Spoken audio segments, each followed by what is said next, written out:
آج پاکستان میں انتہا پسندی ہو یا دہشت گردی ہو، یہ دو مختلف فینومینا ہے. دہشت گردی ایک وائلنٹ مینیفیسٹیشن ہے، انتہا پسندی نان وائلنٹ ہے. اگر آپ نان وائلنٹ ایکسٹریمزم کی بات کریں تو پاکستان میں شاید اس کا سکیل بہت زیادہ ہو، اور یہ 80%. مور دین 80%، اور یہ انتہا پسند ہی ہیں جو بعد میں دہشت گردوں میں کنورٹ ہوتے ڈاکٹر ہیں. صاحب اس کی ریزنز، ایک تو آپ نے ریلیجسلی بتائی، آئیڈیالوجیکلی بتائی، کیا پاورٹی ہے، احساس محرومی، ہیلتھ فیسلٹیز، ایجوکیشن کے، یہ سارے فیکٹر بھی اس میں مل جاتے ہیں؟ گورننس کا تعلق انتہا پسندی کے ساتھ رہا ہے، لیکن ایک کازیلٹی ڈیولپ کرنا گورننس، پاورٹی اور انتہا پسندی کے درمیان وہ تھوڑا سا مشکل اس لیے ہے کہ آپ دنیا کے کئی اور اسلامی ممالک دیکھ لیں.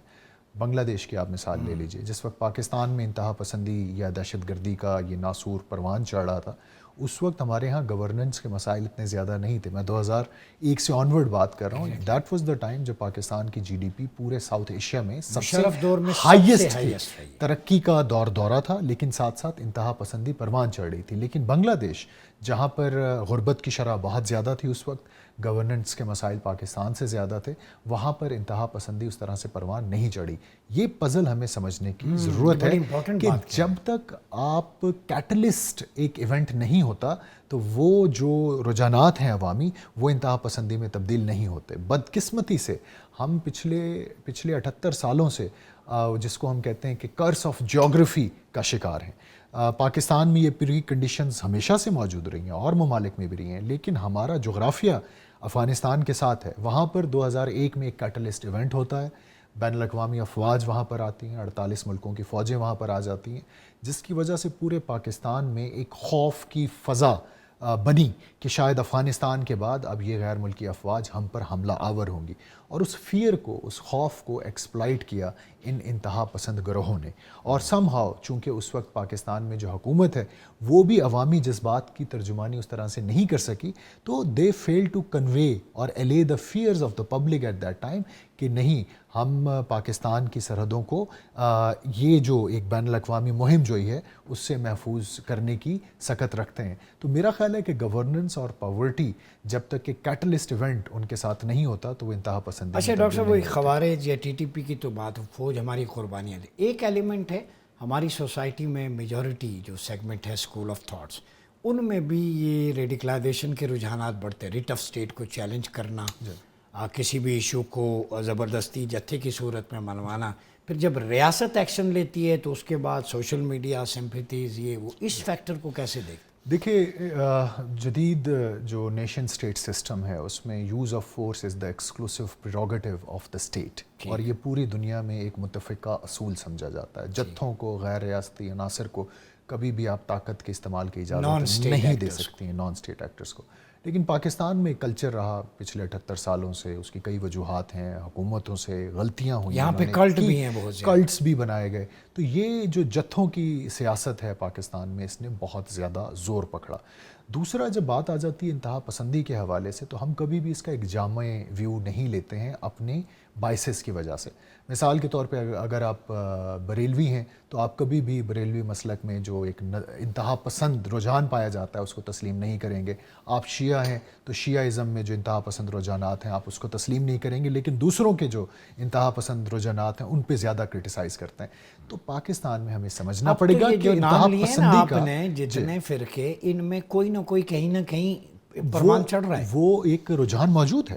اور جب تک ہم یہ نہیں سمجھیں گے کہ انتہا پسندی کا کوئی مسلک، انتہا پسندی کی کوئی ملک نہیں ہوتا، اور یہ چیز جب تک ہم تسلیم نہیں کریں گے سماجی سطح پر، ہم ایک نیشن سٹیٹ کے حوالے سے ترقی نہیں کر سکے. آخری بات میں صرف کہہ دوں کہ جو رجحانات پاکستان میں پنپ رہے ہیں وہ اسلامی دنیا پوری ان کو ابینڈن کر چکی ہے. مثال کے طور پہ ہمارے ہاں ایک بڑا ذریعہ کہا جاتا ہے انتہا پسندی کا سعودی عرب تھا 80s میں 90s میں.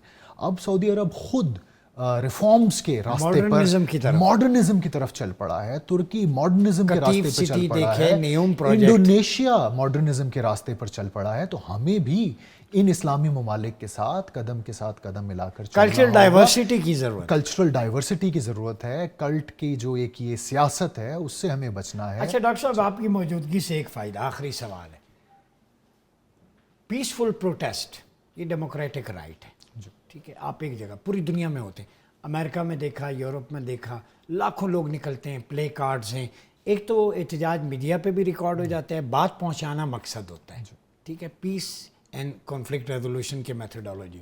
پاکستان میں یہ کلچر ہے کہ ایک تو احتجاج کی اجازت جو ہے وہ محدود پیمانے پہ یا وہ، پھر کلچر ہے دھرنا، کنٹینر لگ جاتے. احتجاج لاہور میں اسلام آباد بند ہوگا، موبائل بند ہوں گے، اس کو نظام زندگی متاثر ہوتا ہے. کیا حکومت، ادارے، عوام، ریاستی عناصر، پالیسی میکرز مل کے ایک اصول طے کر لیں کہ ہر کسی کو پیسفل اجازت ہے احتجاج کی، فلاں مقام ہے، یہ اس میں کنڈیشن ہے، پلے کارڈز لیں، اپنے مطالبات کریں، میڈیا وہاں پہ آئے، ہنسی خوشی جیسے معظم ملکوں میں ہوتا ہے، تاکہ کسی کی جان بھی نہ جائے، ریاست بھی محفوظ رہے، عوام بھی.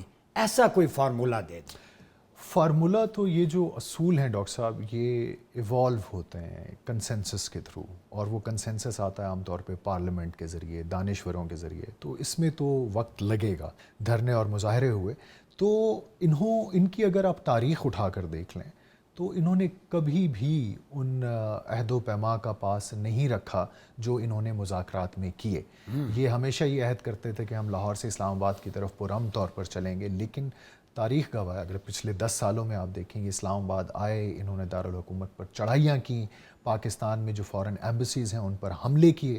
یہ ایک اور قسم کی انتہا پسندی ہے جس کا ہمیں سامنا ہے. یہ اپنے نظریے کے ذریعے پاکستان کا جو ایک سماجی ہم آہنگی ہے اس کو نقصان پہنچا رہے ہیں، یہ فرقہ واریت کو فروغ دے رہے ہیں، اور جو انٹرنیشنل امیج ہے پاکستان کا اس کو بھی نقصان دے رہے ہیں. کیونکہ یورپ میں 3 واقعات ایسے ہو چکے ہیں جہاں پر وائلنس انوالو تھی اور آئیڈیالوجیکلی وہ لوگ کا حصہ تھے. اسی طرح سیالکوٹ میں آپ کو یاد ہوگا کہ ایک شری لنکن انجینئر کو نشانہ بنایا گیا، اور یہ وہی نظریہ تھا جس نے اس سری لنکن انجینئر کی جان لی. سری لنکا کے ساتھ ہمارے بہت دوستانہ تعلقات موجود ہیں، اور یہ گروپ یہی وجہ ہے کہ کئی ملکوں میں اس کو ایک دہشت گرد گروپ کے طور پر ڈکلیئر کیا جا چکا ہے.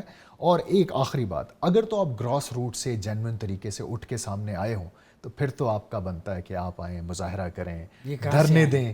یہ جہاں سے آئے ہیں وہ پورے پاکستان کو علم ہے. آپ کی کوئی گراس روٹ سپورٹ موجود نہیں ہے. آپ کا ایک ایکو سسٹم تھا، سم ہاؤ کچھ پالیسی میکرز نے کسی وقت میں آپ کو ایک لارا لگایا، آپ اس لارے کے پیچھے چل پڑے ویکیوم فل کرنے کے لیے، اور اب آپ اپنے آپ کو اگر ایک قومی سطح کا، عالمی سطح کا لیڈر سمجھنے لگ جائیں تو it means there is some thing seriously wrong with your self image. اور ان کو اپنے سیلف امیج کو درست کرنا پڑے گا کہ you are not a grass root organization.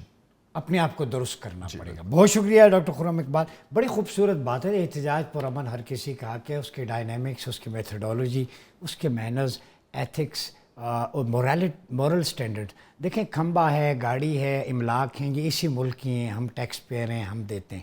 جان جائے فوجی کی ہو، پولیس والے کی ہو، رینجرز کی ہو یا عام عوام کی ہو، وہ جان سب کی برابر ہے، وہ خون سب کا قیمتی ہے.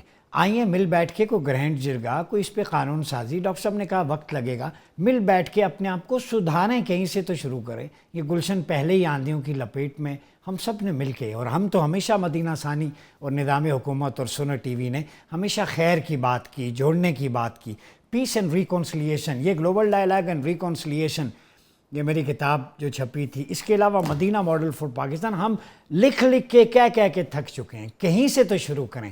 یہ پاکستان ہے تو ہم ہیں. اپنا بہت خیال رکھیے گا. اپنے میزبان ڈاکٹر مریاض عباسی کو اجازت دیجیے. اللہ حافظ.